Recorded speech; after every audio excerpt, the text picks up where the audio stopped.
كبير ناكم. تمام. أعزائي المشاهدين، العم محمد باقي محمد من قرية عزيزية تابعة لمدينة درباسية. كما ذكر سأقوم بتلخيص ما قاله حتى الآن. هو تولد عام 1944. هو يقول بأن عشيرة بقارة عشيرة كبيرة كانت أو بتقول بشتي شاي عبد العزيز يبونا بشتي حس شابون او علي بيالي جاي عبد العزيز امتدادا وان حياه ديرا زوري. كانوا امتدادهم كان فيما بعد جبال عبد العزيز او جاي قزوان الى دير الزور. طبعا من هذه القبيله هنالك عشيره ابو معيشه وابو حمدان. هؤلاء كانوا على حدود منطقه كيكان، وهم عباره عن فلاحي وضع اليد. بالنسبه لابو معيشه كانوا لدى شيخ الشمر، عباره عن فلاحي وضع اليد ويدفعون المحصول لشيخ الشمر، أي يستثمرون الارض وليسوا ملاك الارض. اما عشيره ابو حمدان فكانوا فلاحين لدى كرمه قطنه اغا كيكان. ايوه فرموكي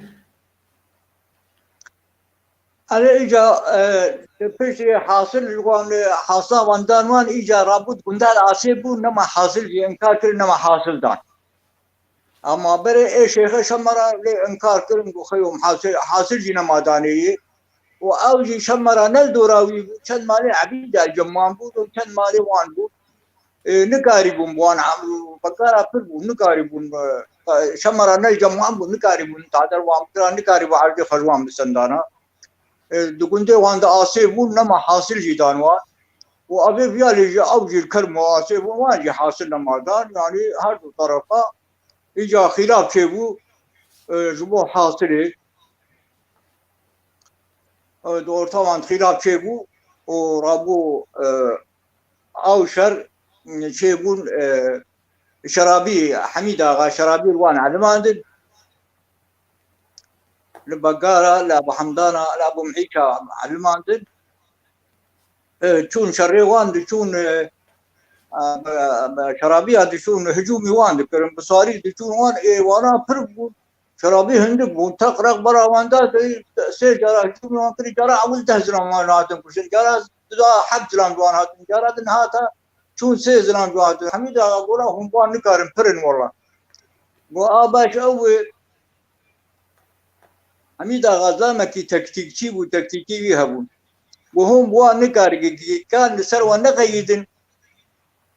هم بوان نكارن وبلكي كي كان عم بجرين معركة وبلكي كي كان بجرين معركة وآلي وقت كي كان روان خينن ومني زورا عم بزن إجا رابو الشت تكتيك شكرن يشرابي أرجوهر ديريا سبيبو وبزي أبو حمدان علوي أرجوهر شن كريه وان بينن وكونه وسع عليه عمو ايه قرقويه تناس كيف بلي كونه وسع عليه عمو البيزرقاني بو هر التالاني واخن سنت كريه وان سيشار كريه وان بين او دين وقتاك هاتن وهم خضابين كونه وسع عليه عمو وبين بناقرن التكتيك وان شكر رابو شون التالاني وان خستن شهر صار شو سكري بزي وان عني ابو حمدان علي نري شرابي والتالاني وان دخيلين دين بو بيرق بكرتن وغازي شكرن غازي قارن كرن وهاتن وانا ربيان ازهشتن وربيان هاتن خوك ابيتن كوني وسع عمو وسع علي عمو وانا هاتن حجوسو رابو محمد صالح عبيدو محمد صالح قولا محمد صالح قهر بيشا وان جوار بيج لاو او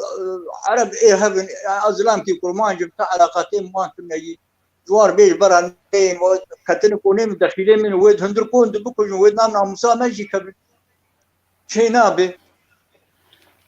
محمد صالح شو بيشا وان محمد صالح بيج جوار قو بقر لا سعلي عمو زلام كي وكرمان جبت علاقتي وان شرابيا بهبر كنا هون عرب فقفني أمريكا بنقر يعني محمد صالح قداري نكر هذا عجوز دركت شاصرة أقول حق البيت ونسوي البيت على الخير وما يكون ممكن تركيا هسبان بنقر يا حجوز ولنا ري ويتي كمن هندر كون تكون كوني بيدو وعم بكوجر ويننا مساوان كمن كيركي وان ولا رابن دوازده زلام برازيلي بون ولاوي بون وكان زلام جندي يجيبوا المهم دوازده تبن لجمعهم دوازده تبنجي عجمي جمعهم تبقوتني قواقي وسي علي عمو حق البيت قواقو حق البيت بقارة شلي بقارات ونسوي البيت على يجي الخيل وعم يكون بكن تركيا هسبا على يجي او توركن ها تركيا هسبا بري تورك سري هسبا فكرن بري تفهم كده بلي يعني قبلنا قرلو بنا قراب عجوز قراب رابن قول خدي عم ويتي كم هندري كون وعم بكون دخيله من ويتي كم سنه مسامجي بهري ورابون وانا مرابون دوازت بوان رابون ودركتم بيشا وان تمجي عجمي بوان وكتم بيشا وان طلع كبره برا واندان يبدو دجوان كشتن وأوشكنان دنو بقريات وسأل عمو جبار كرهات طرفية الحاصل وسي علي عمو ويقافي الزرقاني بو كوني الزرقاني بو ونيمي البيه زرقاني بو الباب خيري بو باشا عندك هي جد بيت باب خير بو بيه زرقاني بلي بلي قلت ما شبانا هم دبين دنكتنا ام لسر يوتيوب نوامج ور لينك رابط داخستيه لسجورا يوتيوب ووك نامجي ازيفاتي جوار بني بسين وقت تعليق درباسي يوتيوب بن حياة قدنك بيوا انا لسر فيسبوك خوش كناي فرموكي بردوام بك بابي طالب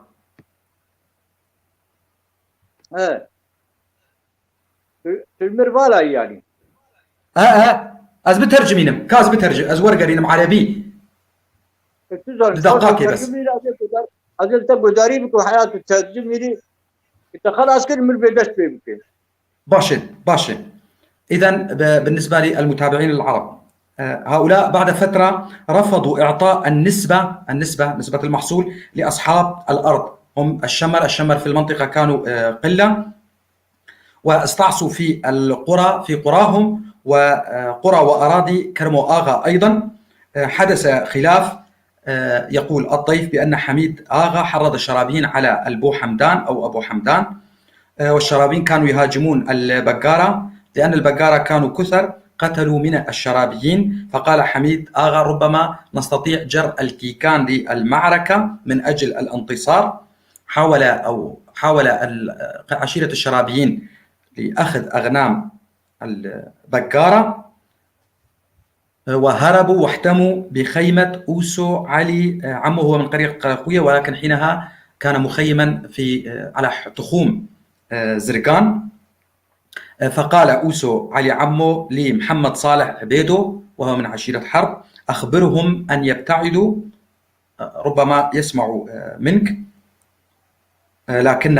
لكنهم رفضوا ذلك وحاولوا الهجوم على البيت فأخبرهم أوسو علي عمه وأشر لهم وقال لهم حق البيت أي أن هؤلاء دخلاء لدي ولا يجوز ولا بعرف العشائر لا يجوز لكم أن تهاجموا البيت فرد عليهم البقارة بالقول نسوي البيت على يجي الخيل فكان لدى أوسو علي عمه 12 بندقية أعجمية ودافعوا عن البيت وقتلوا من البقارة شخص أو اثنين وعاد أوسو علي عمو إلى قريته ألا وهي القراقوية فرموك باغي طالب إجا بو آدري روجي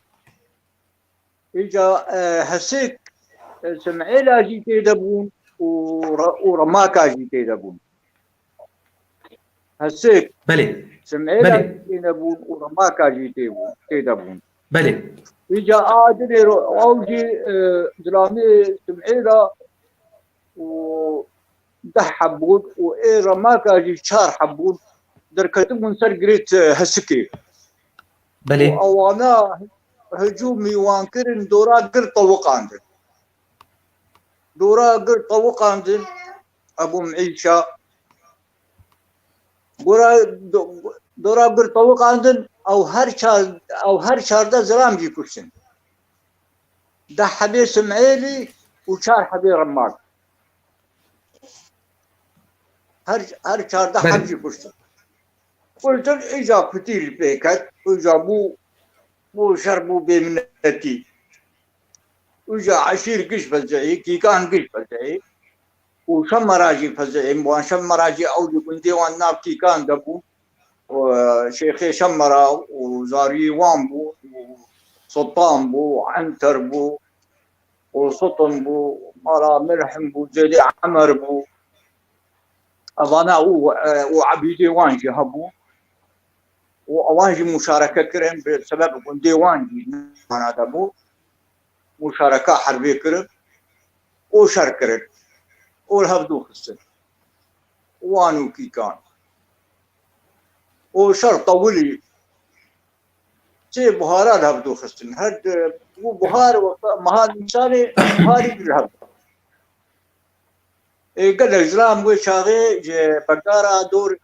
سيسد وبينجي إسلامي هاتم كشتن بقارة بله زكي كان بيستو سي إسلام هاتم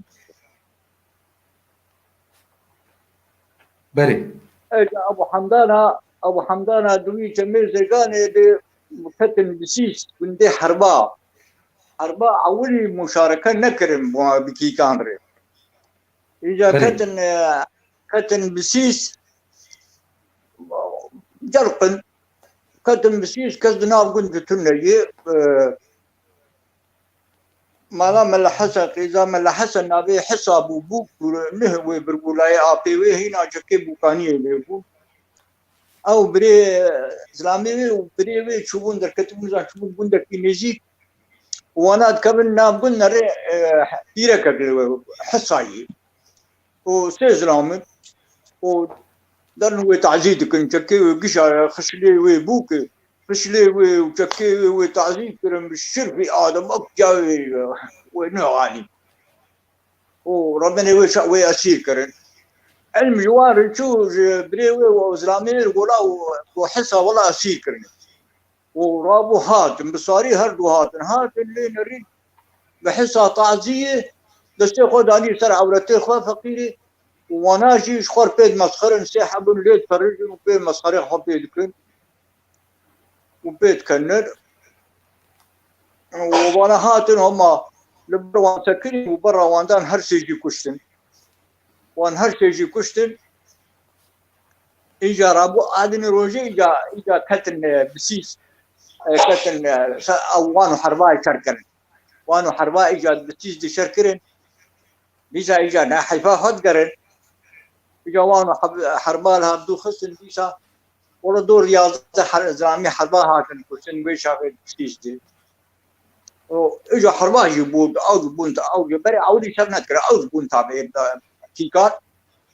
يعني قوات بويا كا مثلا أول شيء بو إجا شر وان طولي حياة 6 سنة ويقاضي دوي دميدن دوي دميدن قاباق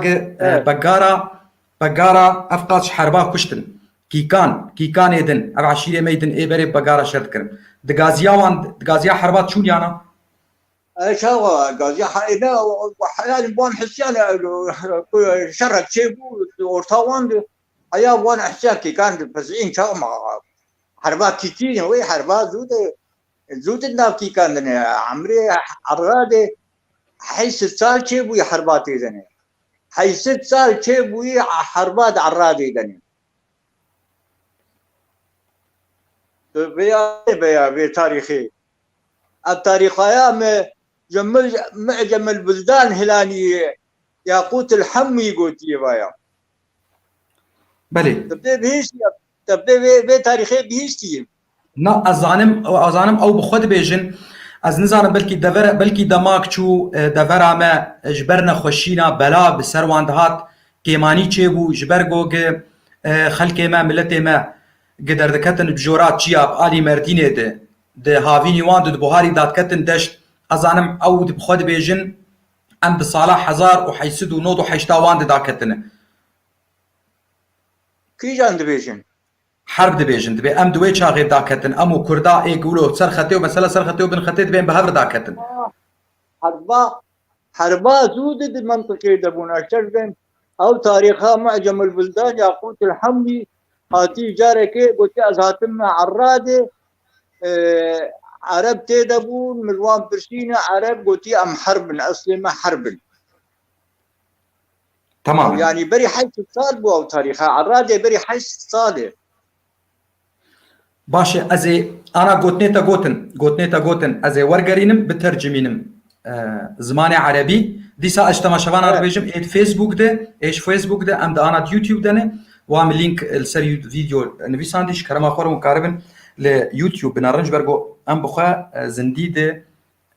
يوتيوب شيتكن أنا سأترجم للغة العربية ما قاله العم محمد باقي بعد ذلك عندما قلنا بأن أوسو علي عمو دافع عن بيته وعن الدخلاء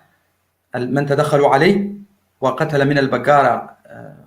شخص أو شخصين عاد إلى قريته في اليوم التالي هاجم البقارة قرية هسكي وكان يتحصن فيها قرية هسكي كان موجودين فيها عشيرة سمعيلة والرماكة فعلى ربما على تلة هسكي تمت محاصرتهم وقتلوا 14 كرديا أو من عشيرة سمعيلة و14 من عشيرة سمعيلة و4 من الرماكة فانتفض حينها الكيكان وقام معهم الشمر لرد عدوان البقارة في تلك الحرب التي استمرت لسنتين قتل من البقارة 350 شخصا ومن الكيكان استشهد 23 شخصا أقول استشهد لأنهم كانوا يدافعون عن أرضهم بعد ذلك يقول العم محمد باقي بأن عشيرة أبو حمدان دخلوا قرية بسيس أو بسيس وهم من عشيرة حرب ويقول عشيرة حرب بداية لم تشارك في الحرب بسيس بلي بداية عشيرة حرب لم تشارك أولا في المعركة في حرب كيكان والبقارة هاجموا هؤلاء المعتدون كانت هنالك فتاة امرأة أنا أترجم كلام العم محمد تقريبا بشكل حرفي كانت هنالك بنت ملا حسن اسمها حصة أخوها وزوجها لم يكونان في البيت هؤلاء البقارة كانوا 3 مسلحين اعتدوا على الفتاة كيف اعتدوا عليها بأن حرموها من ثيابها وأهانوها وعندما جاء زوجها وأخوها ورأوا ذلك وهؤلاء ال3 المعتدون يضحكون قام الزوج والأخ بالدفاع عن المرأة وقتلوا المعتدون ال3 وبذلك حدثت معركة بين الطرفين واستشهد حوالي 11 شخصا من عشيرة حرب قتلوا في المعركة أي عشيرة بقارة فأنجدهم الكيكان أيضا يقول العم محمد باقي الحرب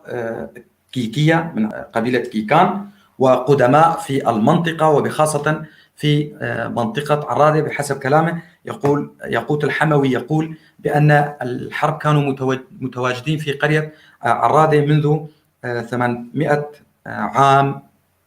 مضى فرموك شغارة خوذيخ ديسا ايد كاسيت فيسبوك ايد ام يوتيوب دانه وام لينك شوار داخستيه ونكارن لفي لينك يخون ودرباس بن يوتيوب سر كنالامه ونكارن ليه قداري بكن بهنات البرتيه بنام البربنة تماما أسجل هيفيا تم سؤال بك هذا حاضر ام جيهان قاواقي إجا كيكان دقازيا حربات چون چاوابو پشتی وی چاوابو بروان دنا ولا ربيع نشوف يعني شرق شيء يقولوا سكر يعني نشرك نطول يوم حالك طارئ ابو شون ربيع شون لما هاتم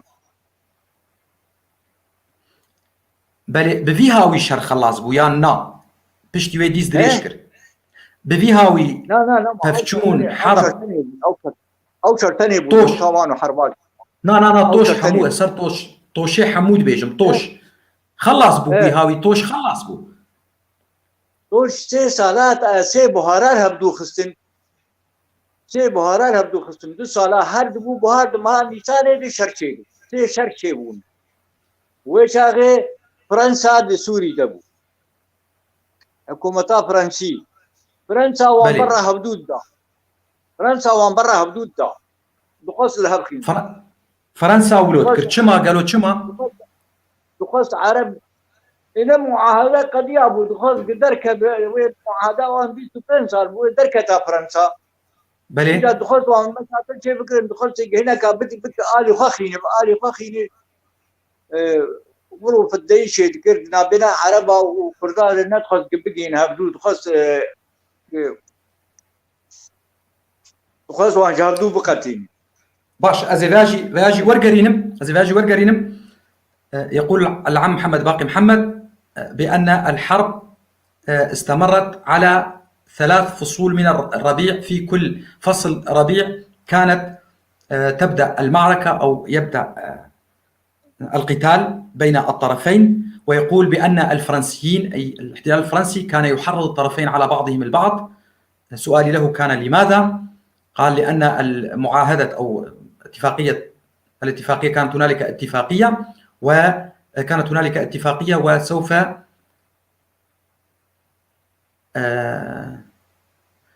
كان لا أستطيع الآن قراءة التعليقات، سأقرأها فيما بعد. لأن الاحتلال كان سيخرج من سوريا وكان يقوم بتحريض الطرفين على بعضهم البعض. شما هر بهاري دست بيت كر يعني زفستاني هافيني بايزي شرط نبو خدای شرعی وان بهاری چه دول برگ کوچری ها بود کتم مری وانا جی جای عبدالعزیز دبون وانا جی چون قصری که روان داره تدی کوچر بون بری کون بون پز ها بو کوچری ها بو ایجا جبر بولو الحبدو شرعی وان چه دبون جبولو شرعي وان چه دبون. سؤالي له كان لماذا دوما كان القتال يبدأ في الربيع؟ لماذا في الشتاء في الصيف في الخريف؟ قال لأنهم كانوا يخرجون إلى البرية ولم يكن هنالك قتال في بقية الفصول، ولكن القتال كان يبدأ في الربيع. نزيكي تشقاسي دريج ذكر قابات نيساني بوهاري لهفد خستن يعني البين نزيكا ود نزيكا هم نوانات جاي عبد العزيز دبون بناجي دركت بريا وان شغل قصر كيبور وان درنا بور نزيكا بون انا جبت نانا از دبيجم قابات بوهاري دشر ذكرن قابا تقود بوهاري دس بالشر ذكرن ابو حمدان ابو معيش هذا دقوا منطقه ابو نوانات تعدي مالا ميزل دبو كم مالا قطنا بونا وانا ابو حمدان وانا منطقه دبونا وانا ما بقرا ادري فربون يعني امتدادان شيء عم نعدي حياه ديرات دوري جاب هذا قبيل ناب كي كان دبو محسوبين ناب كي كان وانا اشوف چیرۆکە باڕێ وەزان هونکارن سەر یوتیوب خۆشی گوداری بکەن لەڤر دەنگ نایە مڕابط وا داخستیە هونکارن بێن سەر یوتیوب ئەڤێنێت فێسبوکدا ئانا 12 کەسن هونکارن بێن یوتیوب گوداری بکەن ji بۆ گەست تعلیقاتێەوە بینیش بەرگۆز نکارم تعلیقاتی فێسبوک لۆ بخوێنم ئەز یوتیوب بخوێنم دزیا گاواگە ئێریش دکردن تالانجی دکردن یان نا بەگارە خدای بشرط بريان اري اولي هجوم يهدو دكين تالان مالانا ايجا هو وقتا هجوم تالان دكين وراي يا بنا بشان ايجا شر شيدو شر بسبب تالان ما شيدو تالان دشو تشتر في استفاده بس دبو يعني دبو حجتك جبو شر شيدو گاواگ از دبیم تالان يعني تالان دزيها السر بيتر سر دزيه دبيجم تالان او تالان دزي شبيه دزي ويا شغل دز سيب جانا داك تناقون دكي ياوي حبا كان بس بالدزيانا ياوي قانتر بالدزيانا ياوي هس زيانا يا ودبب كان دبب زيانا أو شبيب ودزيا شبيب أما تالان أو أشكره روجهم ذكرن جمعك هجوم ذكرن هي مثلا شخص أكيد داس يا يعني جمعك هجوم ذكرن وتالان ذكرن بس دا مرخو قريب وشن قريب دا نمبر برانا بكريا ذكرن قريب تالان هبو يعني تالان هبو أري تالان أري هجوم يهب تالان يهب خصوصا بوت وجا شرشيد وو شرشيد هردو آليات تالان ذكرن أبدو تالان يهب خصوصا بس تشتت بيد نذكرن يعني وو شرشيد بشر أوانا ده تالاني وانا بنا الجيش أنا تالاني خكت أنا وشر ذكرن تالان هاي ندبرن شرشيد ونا ما تالان كاري بكرانا از نزانم از اشتر تشکی بیجم که تدبی چه تپی بیستی یانا گو فروکن فرنسی طائرات فرنسی دشرده طائرات فرنسی شخوا یکی شیخی حرباج مرگو گو طائرات نی فرنسی گو نزیک نزم دفریان و گو بپشتگرتیا بگارات کرن يعني نلقي كان دخستن بفروكانا ليك بشقرتيد كرين يعني وقت قول بورنا مقودي فتنا يذكر فرنسي منطقة د سوري دبون وشاغي معاهدة بو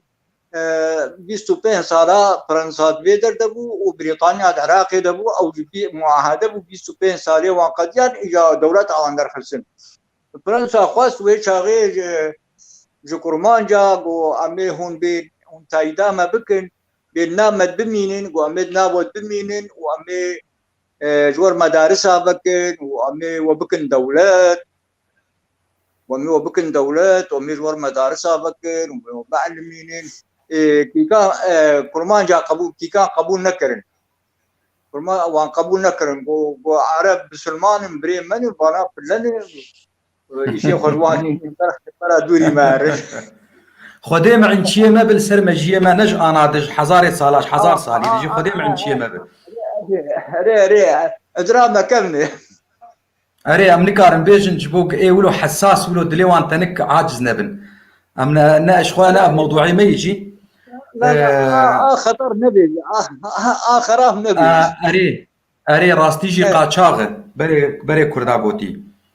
راستي قاچاغ طبعا يكرر العم محمد باقي بان الفرنسيين كانوا يحرضون لانهم كانوا قد اقتربوا من الرحيل عن سوريا. الفرنسيين ايضا كانوا يعدون الكرد في كيكان بانشاء دوله لهم مدارس ما شابه ذلك، والكرد كانوا يقولون بانهم مسلمين وسيبقوا مع المسلمين ولا يريدون هذا الامر. طبعا هذه بالنسبه الى الترجمه. هنالك امر اخر ايضا اريد اضافته، هذه المعلومه لدي ومذكور في مجله الحوار الكردي العربي وايضا في الارشيف العثماني. هنالك شخصيات عديده من منطقه الجزيره عامه وليس الكيكان فقط طالبوا الفرنسيين بنوع من الحكم الذاتي حينها، موجود في الارشيف الفرنسي. طبعا آنها از دبیجم ما مناسكر چلو پفچون و شر و طوش دست بيكر تقول 2 سال 3 بهارا ام كارن بيجن اجا ام بيجن كي بسركت و چاوا شر خلاص بو بخده شر ويشاغي اجا دولتا عربي شيبو حكومتا عربي شيبو فرنسا دركت سالا چلو هفته فرنسا دركت معاهده قضيه فرنسا چلو هفته بده انسحاب كر اجا دولتا عربي شيبو اجا دولتا عربي تدخل نابان كرن ومبريهبن ومواطنن ومسلمانن وكرد وعرب بريهبن ورابو توسط ورتاوان دكر ورابو اجا لهرو نشتر فرنسا چلو ششات كشياها إجا خويندان حساب هابليت إيوان قلك هاتبون كشتن وإيكي كان هندق بوزلام خستن برزلام وإجا إيه زيدة كي كان وديدا خوينا واندا ده چلو ششاده بو؟ چلو ششاده؟ قبلها بهاتنيا تشلو حفت تشلو حفتات فرنسا دركت جبر شو بلي تشلو ششاده هنا موجود تشلو ششاده فرنسا البربو تشلو حفتات دركت معاهده قضيه دركت فرنسا تمام تمام بلي اه أزي فياجي ورقرينم. طبعا يقول العم محمد باقي سألته كيف عرفنا بداية الحرب فكيف انتهت؟ قال عندما خرج الفرنسيون وفي العام 1947 عندما تشكلت الحكومة السورية والحكومة العربية في دمشق، توسطت الحكومة بين الطرفين وتم الصلح بينهم، ولكن قبيلة الكيكان دفعت الدية للبقارة لأن البقارة خسروا الكثير من الأنفس كما قلنا 350 شخصا منهم بمقابل 23 شخصا من قبيلة كيكان، فدفعوا لهم الدية وتم التصالح. بفيهاوي لهفكرن بقارة فقريان جيخوة نولوين بقريان جيخو بقارة مان بقريان جيخو شوم جاي عبد العزيزي ولا عردي كيكان در خصن حدودي كيكان وبقارة خابور حسا كيديتي اواد دنيا حسا دبر حسا كير اواد در بروهلاد در حدودي وان خابور وان در باسيبلاني خيبور كرين عردي وشون عردي وان جاي عبد العزيز ما جاي عبد العزيز او بقارة ايد منطقة كيكان وان قش در خصن شون ويالي نما كتلنا بناب كيكان ومال حريقه كيكان جعردي وان مال. طبعا نتيجة الحرب أخرجت قبيلة كيكان قبيلة البقارة وأعادوهم إلى مكانهم الطبيعي خلف الخابور أي ما وراء الحسكة. بذلك انتهت الحرب بين الطرفين، بذلك يعني بمعنى حافظ أصحاب الأرض على أرضهم. أسكارمو لو اشتربيجم أف شري طوشا كيكان وبقارة ديمك نشرك نتويبو نشرك قوميبو، يعني شرك باي كرجي تيدنا عرب جي تيدنا وعربا جيل بكردار العربا خستن جبو نشرك قوميبو لا خلافك كله جبو عد مردابو او شربو خلافك عشائري بو لا خلافك قومي بو يا جبو كردية عربية نا وشاخي تفرقة عنصرية تنبو نا بنا كرد وعرب تفرقة عنصرية تنبو يعني كرداج فرنسا وبلا فرنسا دركبي وعرب برا بدولتا عربي وأم عرب أبريها بنا مسلماني ودولتا عربي مسلماني وفرنسا بلي برا دكر كردا ولوجود يعني تفرقة عنصرية تنبو نابنا كردا عربا تنبو نهائيا. أما أو خلافة وان شيء وخلاف عشائري وشرك عشائري وجارنا عشائري كردي بخوفون هم دود خسن ما راسته طبعا سألت الضيف بلي سألت الضيف إذن الموضوع لم يكن موضوعا قوميا، لم تكن حرب قومية بين الكرد والعرب لأن الكرد والعرب أيضا تحالفوا مع بعضهم البعض. جاوبني الضيف طبعا لم يكن هنالك تفرقة عنصرية بين الكرد والعرب، الاثنان اتحدوا وأخرجوا المهاجمين من أراضيهم لأنه لم تكن هنالك تفرقة أبدا، فأحيانا العشائر الكردية أيضا فيما بينها تتقاتل. هنالك تعليق فقط أريد الرد عليه، يقول مسعود أحمد: مع احترامي لك ولضيفك نحن في ظرف الحرب ونتطلع لخدمة هذا الشعب وحقن الدماء وأطفاء نار الفتنة. موضوعكم يزيد الطين بلة. بالعكس تماما أخي مسعود، الموضوع هنا تاريخي فقط. لا أعلم عندما نذكر التاريخ كيف يزيد الطين بلة، لم أفهم ذلك. هو عبارة عندما أنا أو أنت نقرأ كتب التاريخ فهل هذا يعني أننا نزيل الفتنة؟ هنا فقط للمعلومة التاريخية، كون الجميع يتحدث عن هذه الحرب وأنا قرأت عنها أيضا، قرأت عنها منذ عدة أشهر فقط. كنت أريد معرفة الحقائق، ماذا جرى، لماذا جرى هذا الموضوع. بالعكس الموضوع هذا مهم جدا كي نعلم بأن هؤلاء عشيرة أو قبيلة البقارة كانوا معتدين وليسوا من أهل المنطقة، هم الكرد والعرب، كرد وعرب المنطقة تحالفوا فيما بينهم وأخرجوا المهاجمين. هذا بالعكس يدل على الاتفاق الكردي العربي للدفاع عن هذه الأرض. الحمد لله كان الأمر جيدا، وتكرر هذا الأمر أيضا في العام 2019 عندما هاجمت تركيا منطقتنا. أيضا رأينا هذا بالرغم من محاولات الفتنة من أطراف عديدة، بقي الكرد والعرب متحالفين. ذكر التاريخ إن تم ذكره بواقعية وحقيقة يجب أن لا يؤذي أحدا. از قلتنا داويش كسيمي الفيسبوك نرن از أنا بسيل سر فيسبوك بقرمش برغو أم دي يوتيوب دنه از دبيجم شكرما ورا هم بخوازن هم كارن سر يوتيوب قداري بكن از جبرغو از نما كارن سر فيسبوك بمينم از كومنتا بخوينم، يعني تعليقاتي سر يوتيوب فيسبوك هم كاربن فرموكن هم بمينن تخشيه ده. از آنها إجازة كومنتي وبخوينم سأقرأ تعليقاتكم.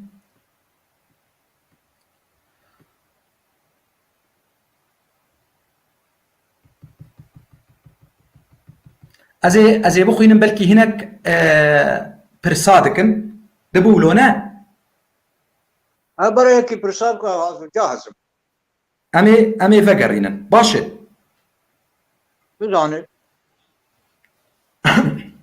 إيه ملوان فقراندي شخو ملوان فقراندي أمي إين نو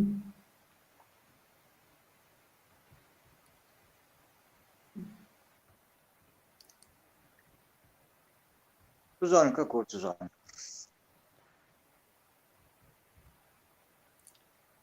علي أوسو حسين أمين سرچ عبا ناصر ناصر نبيسان ديد بشكل عام كانوا يتنافسون الكيكية والبقارة على المكانة وعلى سلطة الأرض، وهذا أحد أسباب المعركة بشكل عام. تمام. عبود الأسمر سرچ عبا الناصر بأساس الخلاف بين البقارة والكيكية وليس الشمر. أري شمر جيب خو كيكينه. عبود الأسمر الختايرة هم القدوة لنا،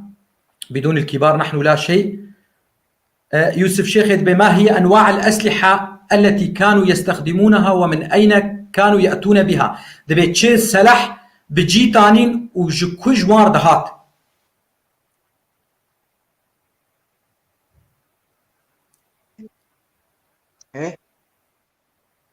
دبي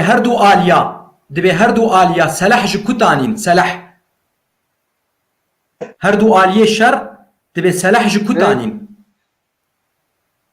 شاني سلاح تفنك تفنك جوان شكو دهات تفنك ايكي كان تفنك وانجلش عجمي بون ايراني دهات ايراني دهات قاچاقچيات تاني تمام. قاچاقچيات تاني خلقي وان تاني دفروت التجارة تاني وش حكومة خلف يعني صلاح منا سوالات صلاح مراها نكتر جكيدة صلاح بها ترى كذا حكومة تنبو حكومة فرنسا بو عربي جي تنبو وكذكر صراحة ند برسيدة ويا بكواتي وكدهر ويجبوتشينا إجا تبق جوار جيراني دهاتن قاچاقچي هبون دشون مزرام هبون دشون تجار بون دشون تبق ايراني تاني او تبقي عجمي وان قلت تبقي عجمي يعني ايراني بون ها برنو بون جوان قلت برنو. بالنسبة للأسلحة كانت تأتي لقبيلة الكيكان من إيران يجلبها المهربون، وكانت الأسلحة موجودة ومتوافرة. أحمد محمد السلام عليكم ورحمة الله سرچعبا. إبراهيم محمد أحمد شكرا لكم. شكرا لك أيضا أحمد محمد، تحياتي لك بابا. أهلا وسهلا. الناصر بالنسبة لحرب في هسك. هي بالأساس كانت معركة بين البقارة والكيكية، وصار خطأ عسكري، لذلك استشهد 14 شخصا منهم، وبينهم 2 من أعمامي وهم عيسى وداود رحمهم الله.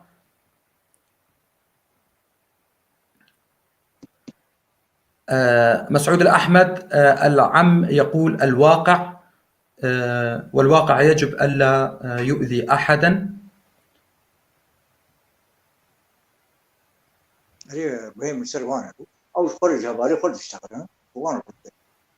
از لوان فدقرين مش بوغا زانب هنكا برس كربي از اشتر بيجم.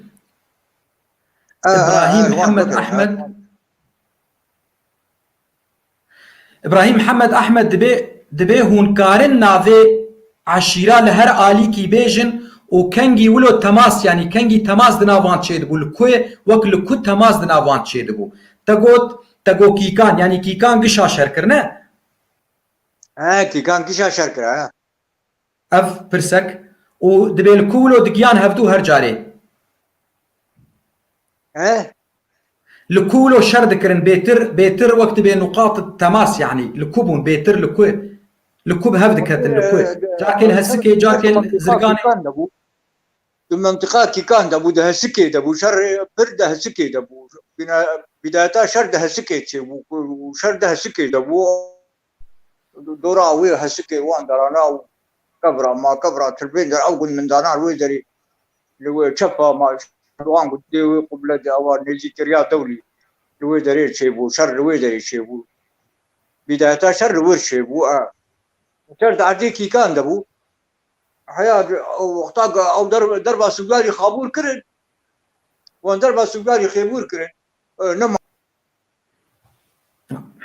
ديسا انترنت شو وديسا ان شاء الله يوري شو ازجبو برسيوا وبرسلا ازفقرينم. ميران محمد يسعد مساك اشترجي سرچعبا. ناصر الفرنسيين كانوا من طرف البقارة بشكل غير مباشر راسته. سليمان موسو ام آنها قواري اسكاربم في برسي جيبكم.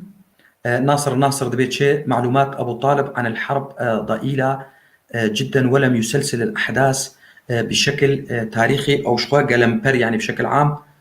أو قوتية ما تخص أم بس ناز بكن شر شما دس بيبو وشاوا دس بيبو.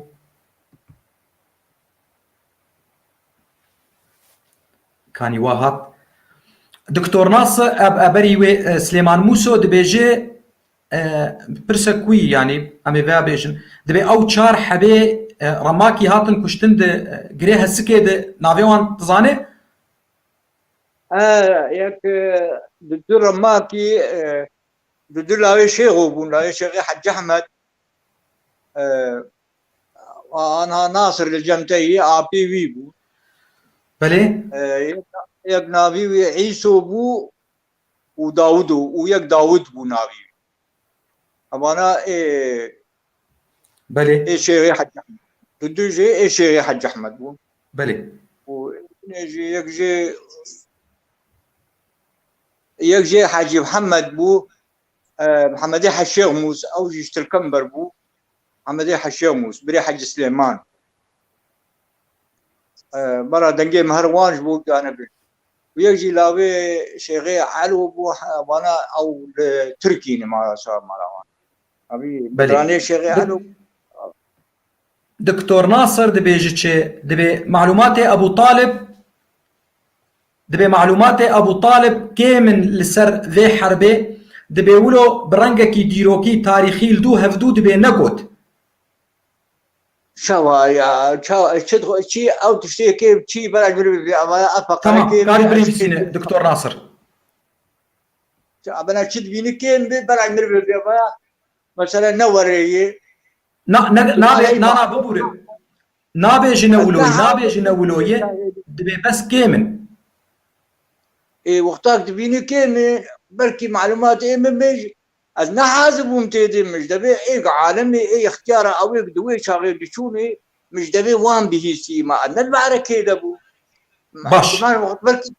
بلكي تجنكي ما بنا نزانم بختار تشتري زيادة تجنا زانم برا أو بيجي شو مشكلة يا بيش هبدو بكمليني هبدو تكمليني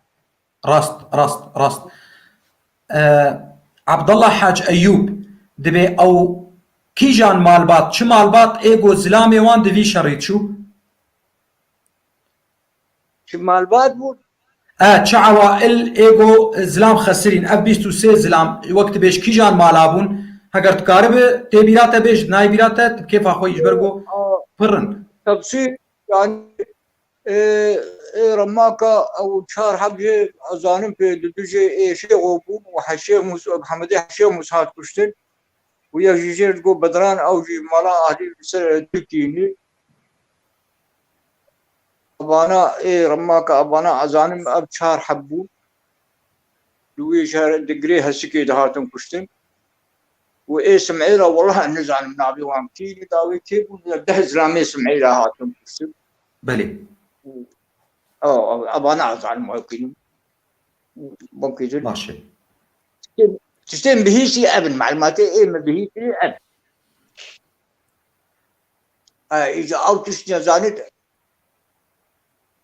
سمعيرة والله انا ابي وان زان طبعا عشيرة وان ازانم ده زلامي سمعيرة هات اجا كيبون داوي كيبون مالا كيبون ازبيان نزانم تماما حميد سينو جوان سينو سرسريم سرچاوي من حميد سينو دبيتشي قيل لمسعود بلكي فتقرينه هذه قصص قديمة وأحداث حصلت مع أجدادنا وعشائرنا في السابق فلا أجل لتوضيحها للجيل الحالي بأي فتنة البتة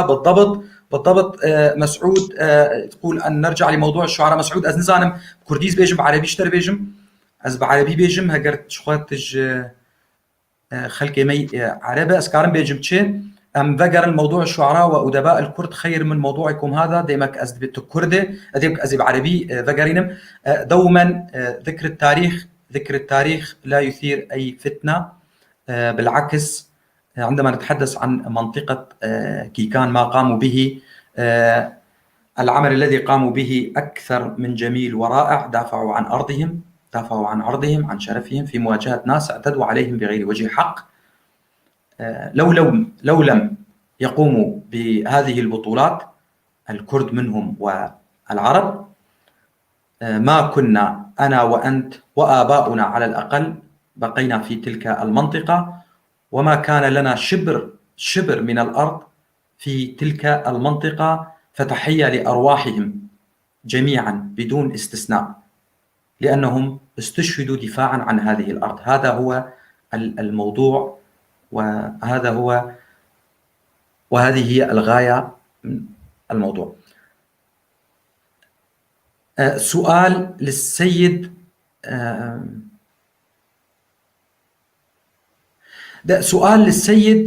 محمد، عشيرة الغراجنة كانوا مع الكيكية أو مع البقارة وهم الآن يعتبرون أنفسهم بقارة؟ غراجنة والله غراجنا او دو اصلي وان ديركين درواتك غراجنا اصلي وان ديركين اصلي وان كرمانجم راست اجا خكرن عرب قوم اقول يا ابو من عرب اجا امر بقارة انا بقاري وتشكي وان بقارة ترتنا اساسي وان ديركين كرمانجم اصلي وان ويقاضي او بقارة ربون هاد جمال وبابي خو اجوتن احمد جاي حج نجيب معروفه واغي ديركي بلو وبابي خو اجوتن بين بابات جيشتن هدو ناشر شكرن بيكوش وان عزمان دير وبابي خو اجوتن بين بابات جين ديركي هادجين مالا حج نجيب اغي ديركي اغي ديركي هاد جمال لا حج نجيب برسا عبد الله حاج ايوب برساويد بويتشاغي غراجنا بكيكان ساكنين يان ببقارة بخديم كيكان ربو غراجنا ونظام هكا شكل نكرن عبس ناب كيكان دب طبعا العم محمد باقي يقول بأن غراجنا هم ليسوا عربا كردا وهم يقال لهم ديركي يعني بمعنى ربما ديركات شاي مازي وإن كانوا الآن يعتبرون أنفسهم غير كرد ولكنهم كرد. وأنا أقول لكم هذا الأمر لي قريب من قرية تبش رحمه الله صوفي عبد الكريم قال لي بالحرف الواحد أنه في الانتفاضة الكردية في العام 2004 يقال طبعا أن الحكومة أو النظام السوري قام بتسليح البعثيين من العرب ولم يسلح الغراجنة. لماذا؟ قال لأن النظام السوري قال لهم بأنهم كرد ولم يسلموهم الأسلحة. الغراجنة ليسوا عربا. ليسوا عرب. ليسوا عربا.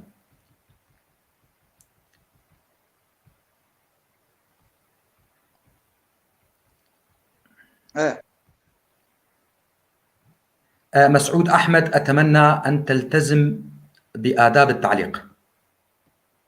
لو سمحت من فضلك. علي أوسو يقول ما كان وضع الجبور. علي أوسو: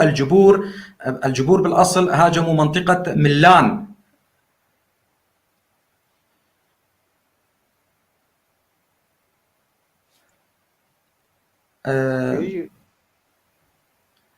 هو عبد الله حاج أيوب يقول حسب ما سمعت من رجال كبار بالسن. أبو طالب هل تسمعني؟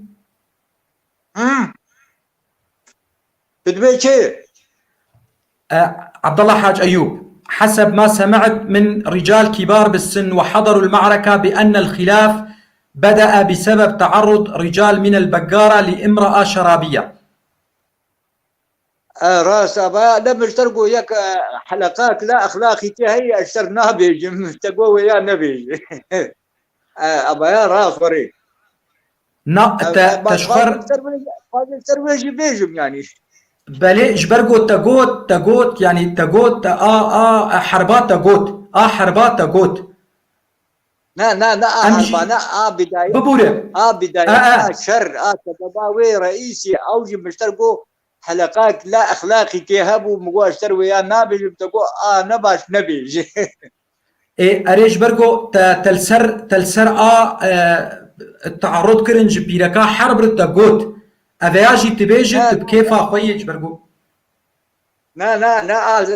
نلسر بيركا حرب مشتركوا وقتها مشتركوا زي حلقات كي اول اشترنا بمقوا حلقات لا اخلاقي بيجي جبرقو أم تعرضي ليش كسينا كان عندما يتم ذكر أمر تاريخي تم التعرض فيه لامرأة، فإن هذه الامرأة هي ضحية وليست شريكة في الجريمة. أي امرأة تعرضت لهكذا أمور سواء من عشيرة حرب أو من عشيرة الشرابية، هذه المرأتان هما ضحايا يجب التعاطف معهم، ورجال كثر ماتوا لأجلهم، رحم الله جميع المذكورين النساء منهم والرجال. فرموك جبو في برسي فرموك جبو في برسي تقو يعني ديمك ايشي بيرقك شرابي جي كرن انا ما ناسكر فرموك بيش زيداوية شيرو بكم يعني من مشتركوا أما أو حلقات لا أخلاقي هي مشتركوا أزويا نابيجم ونخوش بدوني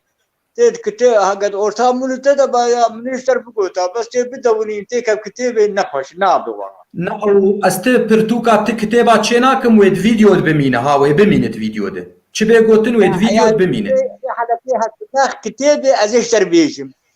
ناز ناخم تكتبا نا فيديو تاني دوي بمينه كتابة تشيناكم أنتو كتابة أزيش تربيجم ناس كتابة تشيناكم ناخم كتابة أريتو دي حلقي أبا أزيش تربيجم تناه كتابة ها نا ايه أزيش تربيجم ايه ترسمته كتابة يا ابو والله ناس تشكينات تتخازوا له بشكل عام بيش خوشك شيروفنك يعني خوشك نقش شيرين نورمال بيش يعني كيف اخوي نا بيا دبجي بقرا ابي اروك تمام ام زانجي بابي هوزان مجي وقت بهيستي شخوا دست افيت تقول شخوا دست دافيت دست آفيتبون بجنك شرابي وديسكي كام سروان شون أمبولو تشكار الناس بكن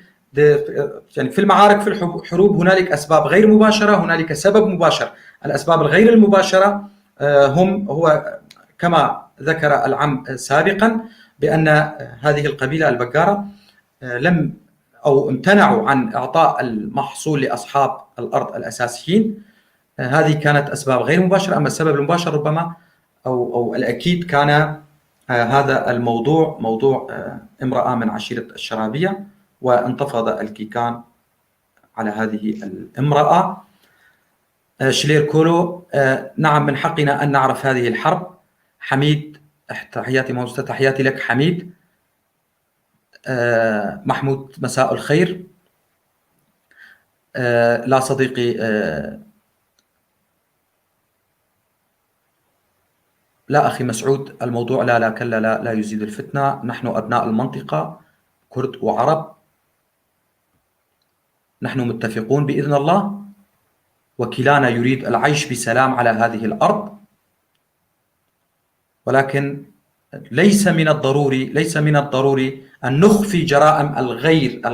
الغير من المنطقة عندما كانوا يهاجموننا، وأيضا نقول تحسبا للفتنة وما ذلك لن نذكر التاريخ. لا، سنذكر التاريخ،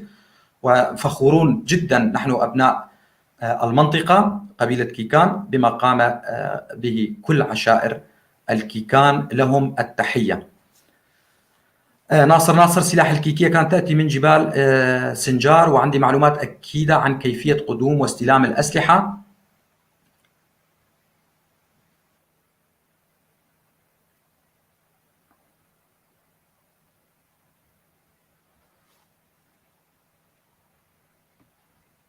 تمام. محمود كولو، الآن شخص مشارك على البث المباشر الفيسبوك قال هناك شخص محامي يقدم الثقافة والأدب والتاريخ الكردي ولا أحد يشاهده، وهذه هي مصيبتنا. فقال له حسن حامد من هو؟ فقال له ليست مشكلة موضوع اليوتيوب، ربما الكثير لا يستحب اليوتيوب، ليس مثل الفيسبوك، أمر طبيعي سيشاهد الناس فيما بعد هذه المعلومات. أنا أوثق كل هذه المعلومات للتاريخ فقط، الغاية هي للتاريخ فقط لا غير، لا غاية أخرى من الموضوع. فوفو يسعد مساكي أيضا، آلان عمو، إيفار باش سرچعبا. فخري حميد، أسباب هذه الحرب هي نقطتين: الأولى اعتداء على الشرابية، والسبب الثاني كانت على الأرض والمرابع، في حين كان الفرنسيون ينوون إقامة إقليم ماندات في المنطقة للأكراد، وكانت مخازن أسلحة الفرنسيين في خدمة البقارة. فخري حميد أيضا يقول لأنه أغلب المجندين من البقارة كانوا ضمن القوات الفرنسية. زكريا درباس يرد على مسعود: بالعكس يا مسعود أحمد، هذه الحرب تدل على التآلف والأخوة والوحدة ضد الظالم المعتدي بغض النظر عن القومية والجنسية. أيضا ذكر العم محمد باقي بأن الكرد والعرب لم يكن بينهم بالمطلق مواضيع عنصرية. حزب البعث وربما قبله جمال عبد الناصر هم من زرعوا هذه الفتنة.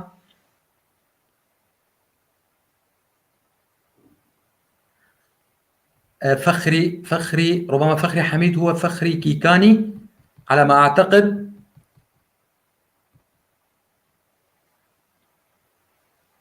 يقول: أحيي خالي أبو طالب على سرده لمعلومات عن هذه الواقعة. عبد الحميد شيخ موس يقول بعد التحية، يقول: لم يذكر العم محمد باقي زعماء العشائر الذين شاركوا المعركة. دبي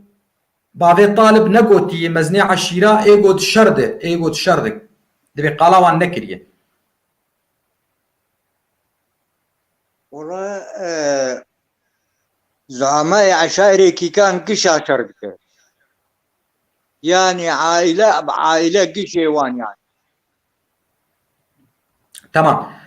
الجواب هو أن زعماء العشائر الكيكية جميعهم شاركوا في الحرب، جميع العائلات شاركت في الحرب. كسكي واخذ شون بالندى والله.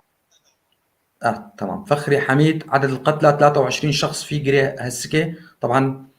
نقول عنهم شهداء. حسن حسين إيفار باش. ناصر الناصر: في البداية العلاقة بين البقارة وبين الكيكية كانت سيئة جدا، وبسبب حادثة تلك المرأة الشرابية التي اغتصبها أحد رجال البقارة، وتلك المرأة دخلت دخيلة على الكيكية وبدأت المعركة. ناصر الناصر ولود بيجي دنك هاتنا ناصر شيخو دبيجي. ناصر شيخو دبيجي بريجي كيكان وبقارة هورتاوان نقش بون لقابا قدس آفيتن بيركا شرابي شر دس بيكر. والله بري تشك دورتاوان تنبو بري تشك دورتاوان تنبو يا ابو شرابي ام نابيجن لو ما اول ما اشتغل فيها حلقات لا اخلاقيه ام نابيجن لو ما اشتغل ويا قو ما بري عولي اعتذارها فقد ما قوم نابي اما أحمد محمد تشك دورتاوان وكي كان تنبو الا او شرشيبو بري ناب كي كان دبون وي ابو حمدانه وابو معيشه ناب كي كان دبون عندي كي كان دبون وي لجم ابو حمدانه الجم كرمو تقولين الجم قندي كرمو دبون